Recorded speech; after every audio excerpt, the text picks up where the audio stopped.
Hey guys, so really quickly before we get into the video, I filmed this quite a few months ago, so I look very different. I was a different person back then. I wanted to say a few things before we got started because I was actually not planning on uploading this video because I thought it was kind of unhelpful. I am going to be splitting it up into 3 parts. So I have 3 excerpts because it's kind of a longer video. It was longer than I intended. If you have a specific writing issue that you want some advice for, you want to see me edit something in particular, I will put timestamps for the sections.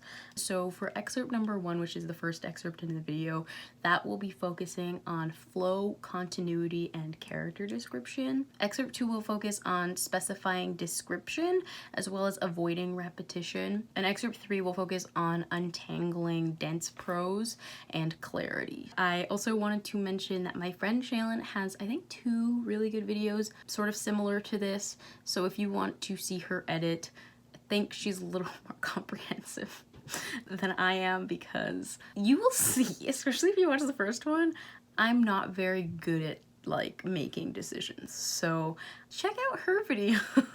Hopefully you guys enjoyed this video. That's it for my little disclaimer. Let's jump back to old me from many a month ago. Hey everyone, so in today's video I thought I would do something a little bit different, and I'm actually going to be critiquing my old writing. Now Sarah's over there doing a face mask, so if you hear some crinkling, that's because of her. Right now I have a document open of 3 different excerpts, but before we actually get into critiquing them, I wanted to give a bit of a disclaimer. If you feel kind of insecure because your writing like might mimic some of the things that I'm going to be pointing out and so on, or you think it's really good and you don't know why I'm thinking it's bad, it's very subjective. And the second disclaimer is these excerpts are old, so this doesn't reflect how I write now, except like, I mean, the last one is something I wrote this year, so I guess like if you want to judge me, you can judge me on that one. But I wanted to include from the beginning of my writing journey to the middle to the current. Okay, so the first excerpt that you're looking at right now actually came from The Dreamer, and I was 12 when I wrote this. I am no longer 12. I can read it first so that you can see how it sounds out loud. The door opens quietly. The flashlight Lake let me keep shines on a smallish girl. She's taller than me, but only by an inch or 2. Her dark hair is tied back into a long, glossy ponytail. Her eyes are hazel. They have a disturbing feature to them. She surprises me by whipping out a knife. The glow on my cheeks is completely drained away. Her face has a fierce, vicious look to it. I move back and hit the wall. The knife comes flying at me. I quickly move my head. The knife slices a few strands of my hair. I shoot up. Tears spring to my eyes from the sudden pain. I have to hold my side to prevent myself from flopping over. I don't know if you could tell from me just reading out loud, but it lacks sort of a rhythm, and that's because most of the sentences are actually the same length, especially in that second paragraph. Like, she surprises me by whipping out a knife. The glow on my cheeks is completely drained away. Her face has a fierce, vicious look to it. Like, there isn't any sort of a interesting rhythm to it. It's very static, which can work in some cases, but this is not a static scene, nor did I intend it to be. So always keep in mind, like, what flow you want for the scene. So if it's supposed to be, like, sort of like anxiety, like there's lots of maybe panic, shorter sentences like give some sort of a staccato to the rhythm. That's not what I was going for here. So let's critique it first and foremost. The door opens quietly. I mean, that's a sentence. We have an adverb, which is quietly, and we could definitely sort of reduce that immediately. I'm pretty sure, especially if we're looking at the context of the situation and sort of looking down on the page, the character who enters is very like vicious, so why would she be opening the door quietly? So I'm gonna just cut out quietly. So the door opens. So like I said, this character is kind of vicious, so we can say like maybe like slams open. So I'm in Wordbook right now. Wordbook is my favorite application to use as a thesaurus. Yeah, maybe a synonym for swings. So when Wordbook doesn't have the correct meaning of the word that I'm looking for, I just go on Google. But I like it because it has a lot of like artsy synonyms. That's why I like Wordbook. We want like sort of like a harsher word. I'm gonna put swing for now. I'm going to actually highlight swings and make a comment and just leave a note for myself, like stronger word. So the flashlight Lake let me keep shines on a smallish girl. She's taller than me, but only by an inch or 2. So this description sets up the character that we're about to meet. So she's shorter than the main character who's narrating this, but she's still very fierce, I guess. So I like this, like that sort of sets up this person here is not like a friend, shines on a smallish girl. So smallish is like a really weird word to describe something. It's like not specific. Like, what do you mean by smallish? Do you mean small? Like, do you mean bigger than small? Like, what does smallish mean? So something a little bit more specific and more definitive could definitely be helpful here. Rather small, that's the definition that they have. Small, little, like, I don't know why small is like an interesting descriptor anyway, but like we'll see if we can find a synonym. And I definitely wouldn't say like use a thesaurus to write your book. That's just what I'm doing here to find better language. Definitely think you should leave the thesaurus to sort of remind you of language that you already know. I don't know what I meant here. Petite? Unpretentious. We'll just cut that out. On a girl, she's taller than me, but only by an inch or two. And I would just change this to an M dash. So this isn't too bad. Definitely think that this description, I'm gonna move on from this, but the description I think could be more interesting, like other than eye color and hair color, because that's sort of like what you would notice first. Even if it's like describing the shape of her face, like maybe it's like fox-like. So I'm gonna leave a comment for myself here, and I'm just gonna say, make description more interesting, and I'm gonna flesh that out by saying specificity. How do I spell that word? Specificity. I mean, it's a sentence. Her dark hair is tied back into a long, glossy ponytail. Her eyes are hazel. They have a disturbing feature to them. Okay, we can cut here. I don't know, glossy hair is kind of weird her to describe. I think of like, then she's like in a Pantene commercial. So her hair is tied back into, we can say like maybe slicked. We'll change the glossy to black. Oh my god, that's spelling. Ponytail. Her eyes are hazel. They have a disturbing feature to them. Like, what does this mean?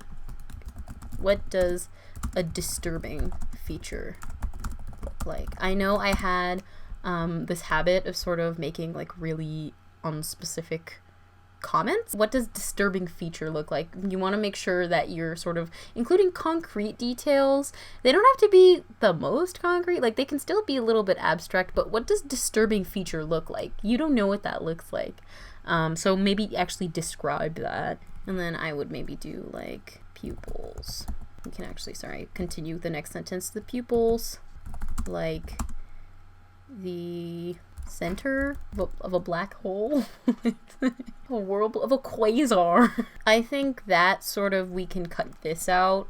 I don't necessarily like the comparison of a black hole, but just for time's sake. So I would definitely maybe flesh this description out a little bit more, maybe adding something about how she stands, especially since she seems like very fierce, maybe what she's wearing and so on. It's kind of a very light description. I don't think it's a bad description, I just think it could maybe use some fleshing out, but I'm gonna move on from that. And then we are on to the next paragraph. So she surprises me by whipping out a knife. The glow in my cheeks is completely drained away. So I don't know if we really need this, so I'm gonna delete it for now. She surprises me by whipping out a knife. And then how I would write it now is like the edge catching on the flashlight.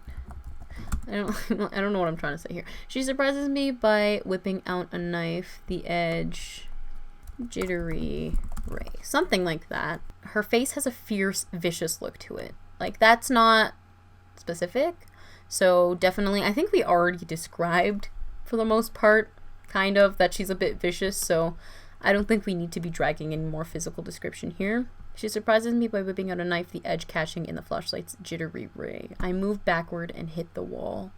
I move backward. Move is a bit, like, what does move mean? So does she mean like I jump? I'm gonna go to a reverse dictionary, and my favorite one is One Look Reverse Dictionary Thesaurus. So then I'm just gonna like search up jump backward and see if anything shows up. Jerk, maybe. I'm gonna put jerk for now. Sort of specifying verbs a little bit more. So instead of move, like I jerk backward and hit the brick. The knife comes flying at me, and we'll put and I dodge it. So right now in this sentence, we actually have a bit of a filter. The knife comes flying at me. So the knife flies. Like, we don't really need to have a comes there. The knife flies at me, and I dodge it.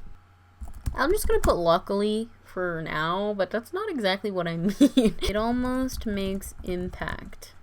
Like maybe the knife cuts through the air and slices through my hair. I'm just gonna cut out. I quickly move my head and the knife slices a few strands of my hair, and also I shoot up. Like, isn't she already standing? Continuity there, definitely. We never see that she's sitting, so and if someone's throwing a knife at you, like, are they really gonna throw it down? So I'm gonna make her stand. So the knife cuts through the air and slices through my hair. I'm gonna just continue the description, like the strands splaying out on the floor like a starburst, something like that. Tears spring to my eyes from the sudden pain. Like, where did she get hit? I have to hold my side to prevent myself from flopping over. So it cuts through her hair. Like, it didn't like cut through her side. So I don't know if this description is even relevant, so I'm gonna cut it out. And then this is the second excerpt. So this is from book 2 of Fostered. I wrote this also when I was 13. So I'm going to read the whole excerpt. I think there's a lot of space to add more interesting detail. The nightmares have been terrible since that night after everything went wrong. After there was too much death, after I'd lost them all. They've always come back angrily, whether they're a memory turning into hell or something created through the night. They've always come back with a punch. I've been dying to get them out of me, to make them stop, and right now, standing all alone in the kitchen, surprisingly, is helping. I quietly take a seat on one of the kitchen chairs, bringing my knees up close to my chest. I rest my head on my knees, the fatigue flirting with my eyelids, begging me to let it take over. But myself, I don't want to sleep. I want to stay awake because if I close my eyes, I'll only drown out again, something of which I don't want to do. I look out of the window, the midnight looming but beautiful. A few stars scattered across the vastness, lighting it up slightly, that along with a street light that shines bright through the night a few blocks down. There's a black cat running through the streets, it being barely a shadow as it slinks across the road, paws patting against the black. He's going home, I think to myself, a small smile on my face. At least he's got one. I watch the cat scurry over the fence, a light in the house that owns it flickering on. I see the red door open over the barrier, and then it's shut, and the cat is inside, safe and warm. So definitely what I see from there is it's already a huge improvement from the first one. So we have a lot more flow. There's a lot more specificity. We actually have a description and a bit more to work with. That other one, I won't lie, that was very hard. So I think the flow is a lot better. There's different variations in sort of the sentence length, and there's also a bit more specific detail, which I think is nice. Just some of the phrasing is a little bit confusing. You could probably tell I stumbled to read that a little bit. Something of which I don't want to do. Like, I think I could combine that into a sentence so we can, like, get the same meaning, but without making it sound like you're trying to prove your thesis. I'm gonna start with the first paragraph. The nightmares have been terrible since that night after everything went wrong. I don't know what night she's talking about, and I wish I could specify this. I'm going to highlight that night. I don't remember what is that night. I don't know what that is, but I would definitely specify, let me add that, specify what that is. We already know that everything went wrong because you said terrible, so I'm going to cut out after everything went wrong. The nightmares have been terrible since that night. So specify what that night is. Like, the nightmares have been terrible since Bobby and I went to the theater. The nightmares have been terrible since the robbery at the jewelry store. Something that's a little more specific. I don't know what she means. After there was too much death. After I'd lost them all. I don't know what she's trying to say. I think she's trying to say that everything went wrong and there was a lot of death and she'd lost them all. And we can really actually don't need this, because if we specify what that night is, then we know that there was too much death and we know that she lost them all. So I'm going to say don't need this. If you specify what that night is, the reader will already know that there was too much death and that she lost them all. I hope that makes sense. So if I specify what that night is and I sort of explain that there was death and that she lost them, then I don't really need that. If you're having an issue like this, specify first and then you can just automatically eliminate the sentence after. They've always come back angrily, whether they're a memory turning into hell or something created through the night. They've always come back with a punch.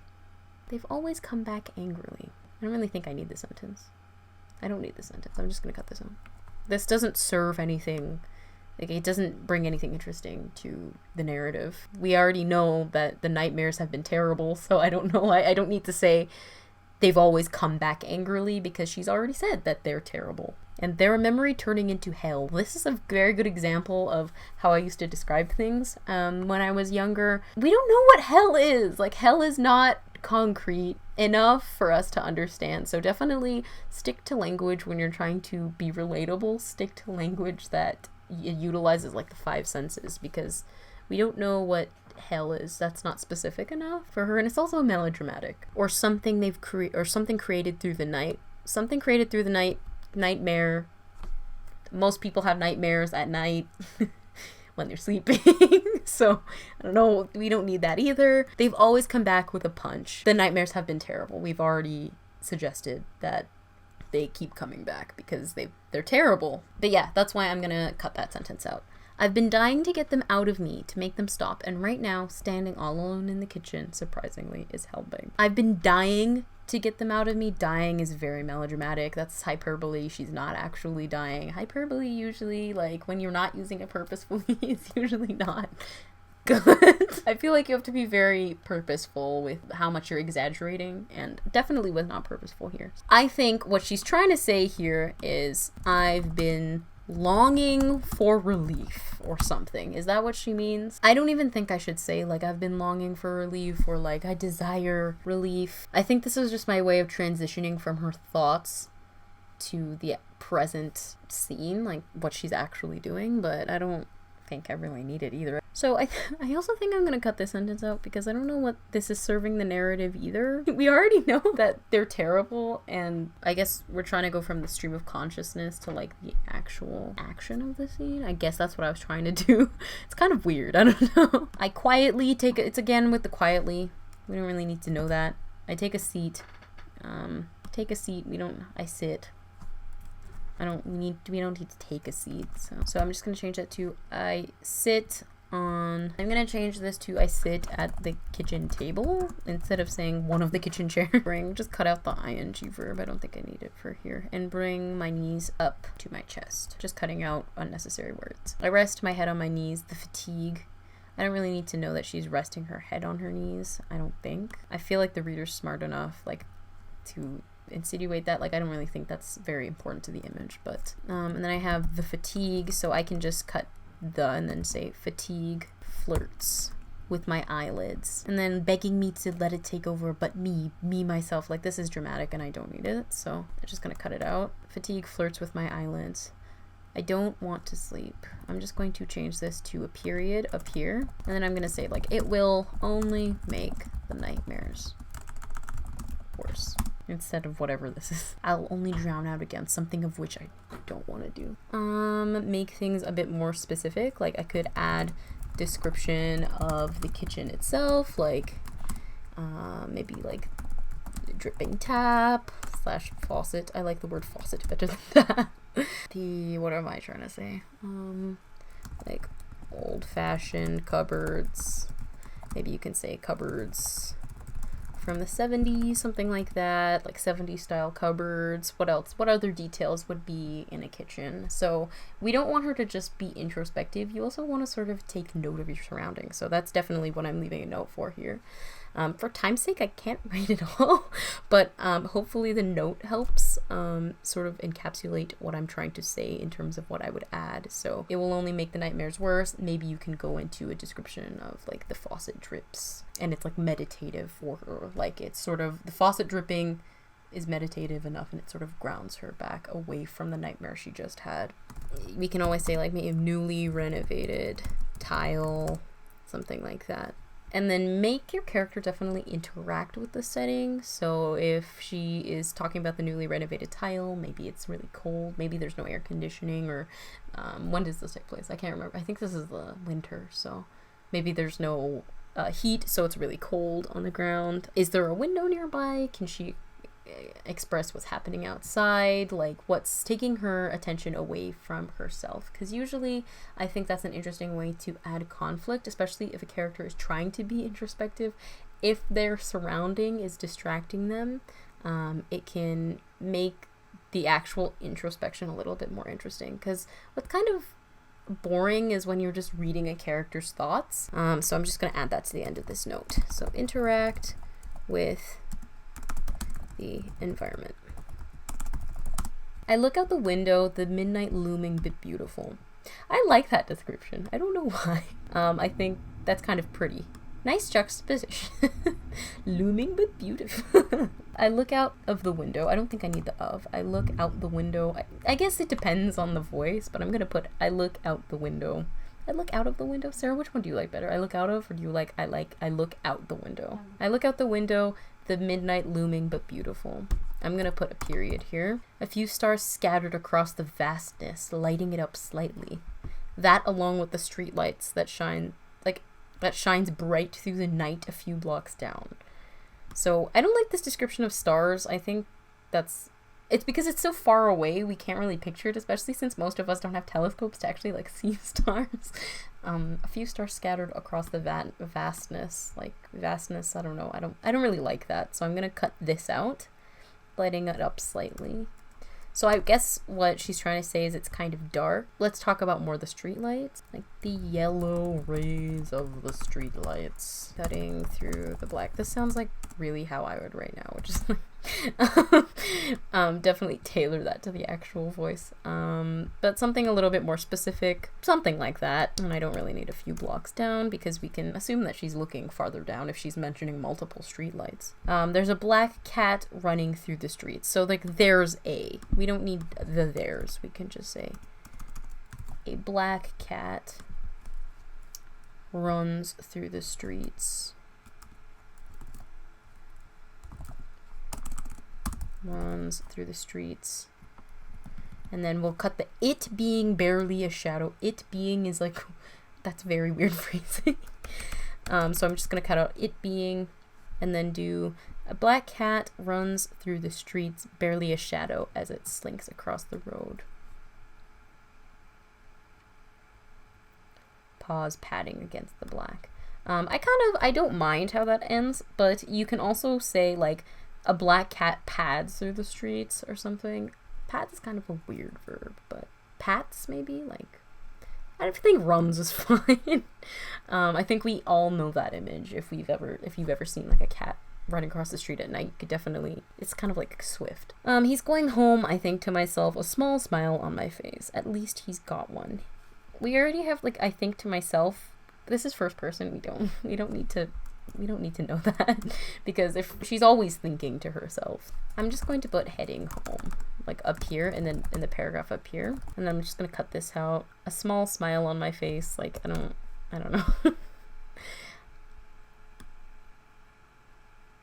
And then I'm just going to cut out at least he's got one.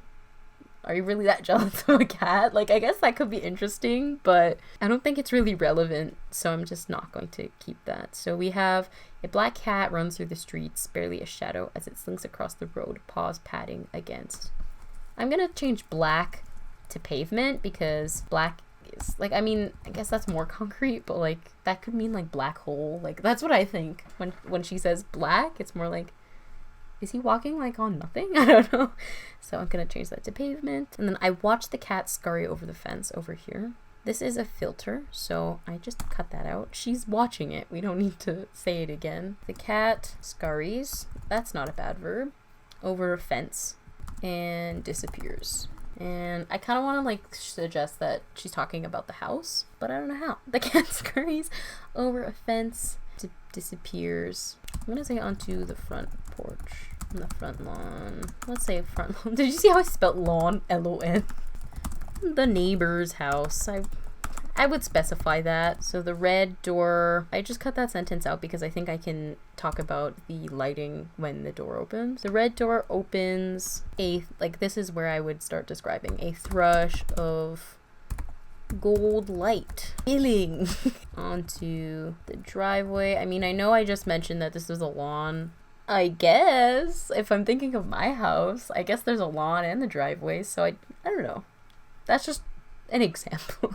Sometimes you don't want to just, if you're in the flow of something, don't get stuck and just like get stuck over the one word. I do that a lot when I'm drafting. I just spend 10 minutes trying to find the right word. Sometimes just put the word that you're thinking of, even if it's wrong, and then leave a little note, like maybe bold it. But I'm gonna just leave a note and say continuity.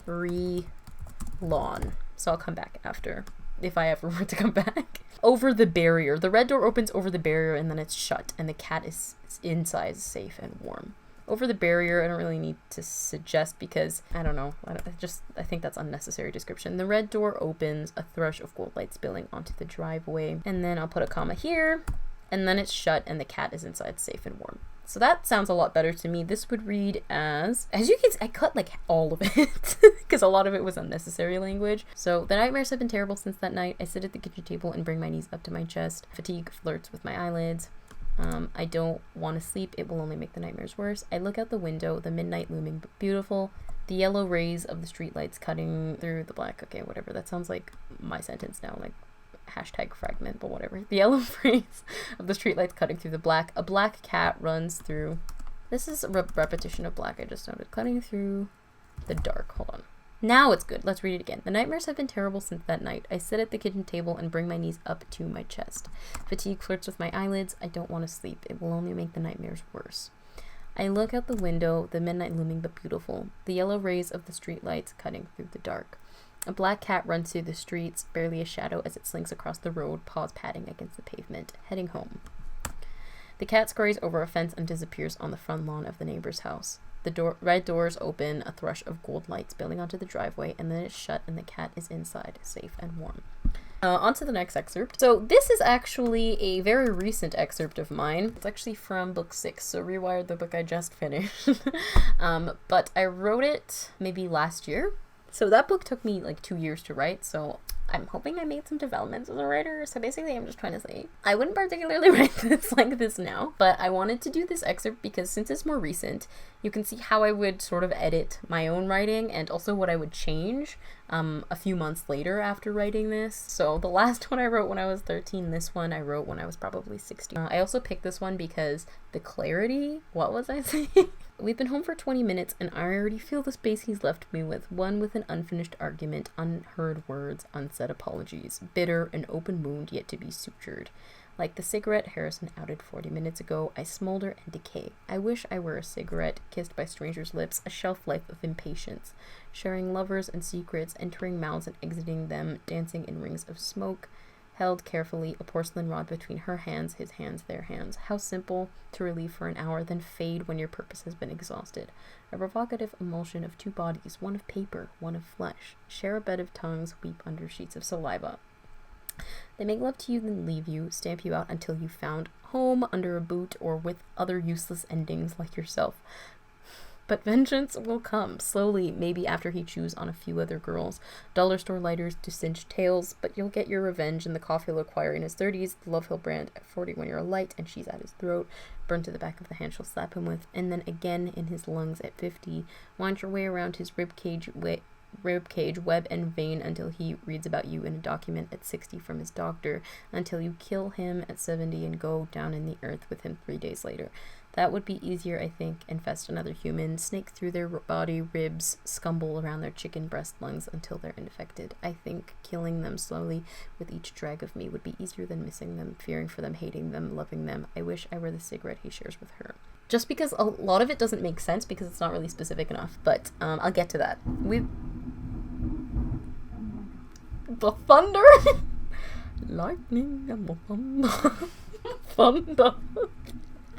Okay, so my recording stopped recording, but I'm gonna go over the changes that I made. There was only a few. So the first sentence is like kind of weird and kind of melodramatic, so I'm gonna also mark that, but it also kind of shapes the way the rest of this is written. So I would definitely go back and try to de-melodramatic that. So I left that note, and I also was like, is that confusing? Because I kept stumbling over this part. So we've been home for 20 minutes and I already feel the space he's left me with. I think I remember what this is for. I think I probably shared some of this on my blog at some point, but one with an unfinished argument. I cut out unheard words because we already said unfinished argument, unsaid apologies. Bitter, an open wound yet to be suttured. I feel like this was an unnecessary detail, so I cut that out. Like the cigarette, Harrison outed 40 minutes ago, I smolder and decay, and I just noted, like, what does that mean? What is she actually doing? What does that mean? I don't know what that's supposed to mean. I guess she's trying to compare how she feels, like smoldering and decaying. I guess that's stylistic, but it's like weird. But I marked that, so I would definitely ask somebody else their opinion on that. Ask your critique partner what they think. Ask your mom what she For the sake of time, I'm just gonna move on to the rest of this because there's some stuff I actually wanted to cover, especially in this. The next sentence is, I wish I were a cigarette kissed by strangers' lips, a shelf life of impatience. So I am going to cut out a shelf life of impatience because I don't know what impatience has to do with smoking. Weird flex, but oh yeah. So I just now have kissed by strangers' lips. That's what I'm gonna just put a period. Put a period, Rachel. Sharing lovers and secrets, entering mouths and exiting them, dancing in rings of smoke. I like that. That's not bad. This whole thing right here, I feel is unnecessary. We have a bit of tension sort of, but from the repetition itself, I feel like some of the tension is building a little bit, especially in what she's thinking. So held carefully, a porcelain rod between her hands, his hands, their hands. It's almost like somebody's like yelling at you because it's like that's how Sarah sounds when she's telling me to clean up there. So I think this whole section here is how simple to relieve for an hour, then fade when your purpose has been exhausted. Just put some line breaks and it could be like Tumblr poetry, and like we don't do that exactly. That's not what I'm going for. So I'm gonna cut this out. I'm gonna break it down. To relieve for an hour, then fade when your purpose has exhausted. I don't think anybody would smoke a cigarette for an hour. Like, is she trying to say that like a cigarette would like calm you down for an hour? Like, perhaps, but it's not really definitive.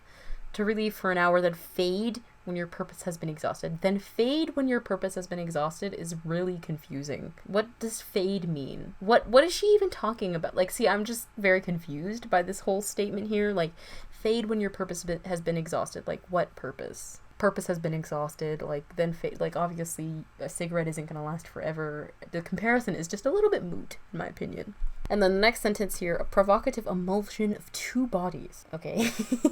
Like, I don't know how that's provocative, but then I go on to say, one of paper, one of flesh, share a bed of tongues, weep under sheets of saliva. So now I'm getting some mixed messages about the meaning of this, like share a bed of tongues, and I'm talking about flesh and then paper, so I'm like, what am I suggesting here?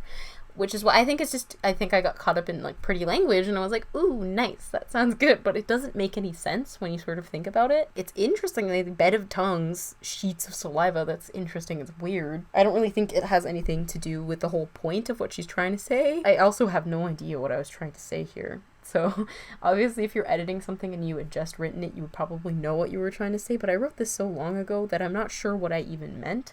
So because it makes no sense to me and because I don't think it's relevant to the rest, as you'll see, I'm not going to include it. And then I have the next line. They make love to you, then leave you. We're talking about a cigarette.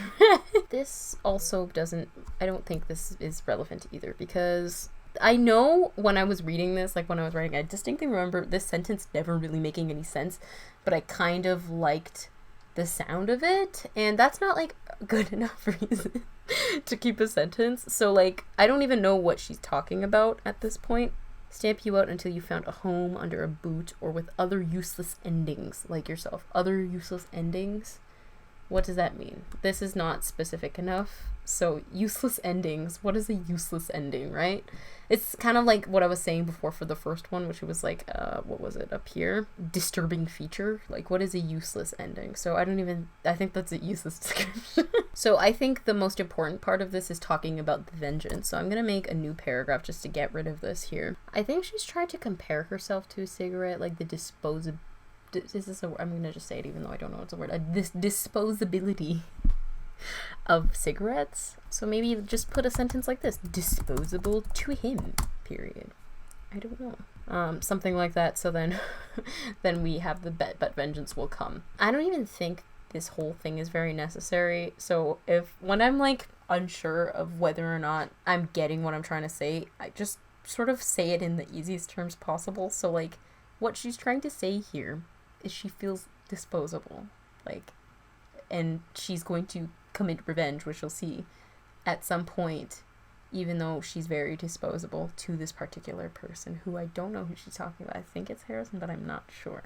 But vengeance will come slowly, maybe after he chews on a few other girls, dollar store lighters, to singe tails. So I remember what I meant when I wrote this, to singe tails. I think I was talking about the filter, and I didn't know what else to call it. It's like a filter. I don't even think to singe tails. I think that's just very weird. Like, it doesn't give me any sort of an image.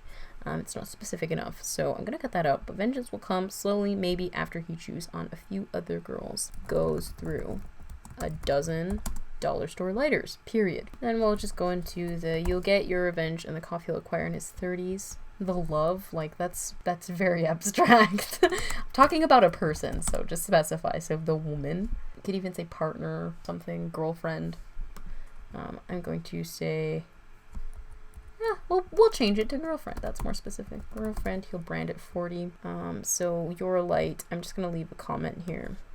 Does this seem like she's actually taking on the persona of a cigarette? And that's something I would come back to after having some distance from this. And I don't think that's necessary. And then again, in his lungs at 50, wind your way around his ribcage, web and vein, until he reads about you in a document at 16. Document, I don't know, what do you mean by document? Specify. I'm assuming I meant like a diagnosis chart. I don't know what it's even called. That's when I would Google an outline of like a diagnosis of something. So Google. So I think that is interesting. But I definitely think this whole concept is very abstract. I don't even know if any of it makes sense, but hopefully you can see me trying to make it make more sense. I don't even know if I'm succeeding. That would be easier, I think. Infest another human. Snake through their body, ribs, scumble around their chicken breast lungs until they're infected. So because I don't think feedback should just be like negative, I'm going to give myself a nice comment. Nice verb use. I like the description of lungs as chicken breasts, because I think it's kind of gross. I think it has like a weird, like severe kind of tone to it. Okay, I think that makes sense. I think the adverb here is fine. Usually I would try to eliminate those as much as possible when like overused, but I think slowly suggests like her intentions, possibly. I don't know how I feel about the repetition here. It might be slightly melodramatic, so I'm going to mark that as something to also come back to, because you can probably just cut this out and then leave it at with each drag of me would be easier than missing them. I wish I were the cigarette he shares with her. It just depends on, like, it's not wrong, it just depends on what the voice I'm trying to go for. Like, what's the tone here?